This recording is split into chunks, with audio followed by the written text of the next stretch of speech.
도시 근교의 초등학교를 신도시로 옮기는 사업이 추진되면서 지역 갈등이 우려되고 있습니다. 아파트 밀집 지역 주민들이 시골 학교의 이름이라도 가져와야 학교 신설이 가능한 안타까운 현실 때문인데요. 학생 수가 크게 줄어 통폐합이 불가피한 기존 학교의 반발도 적지 않아 새로운 사회 문제가 될 전망입니다. 이창익 기자입니다. 한 초등학교 이전을 위한 제안 설명회가 전주교육지원청에서 열렸습니다. 그런데 어찌된 일인지 해당 지역 주민이 단 한 명도 참석하지 않았습니다. 통폐합 위기에 놓인 작은 학교를 인근 신도심으로 옮기기 위해 마련된 자리인데 주민들이 불만을 드러낸 겁니다. 학교 이전을 희망하는 곳은 전주 에코시티입니다. 이미 초등학교 2곳이 있지만 2곳 모두 더 이상 학생 수용이 힘들 정도로 과밀이 심각합니다. 당장 초등생 270여 명은 갈 곳이 없어 에코시티 주변 학교로 분산돼 통학 중인데 내년과 내후년에 각각 700에서 800세대 신규 아파트 입주 물량까지 예정돼 있어 학교 추가 신설 요구가 큰 곳입니다.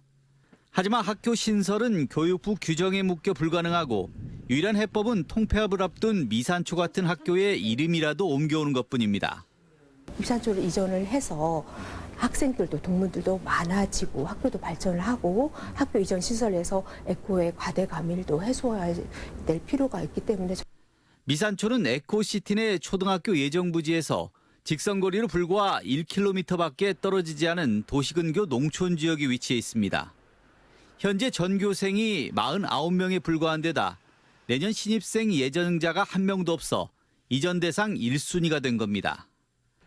하지만 이전을 놓고 주민 반발이 큽니다. 미산초는 일반 학교와 달리 70년 전 개교 당시 주민들이 지역을 살리자며 땅과 건립비까지 기부해 설립한 학교입니다. 여기에 에코시티와 인접해 개발 가능성이 큰 곳으로 성급한 이전은 불가하다는 입장입니다.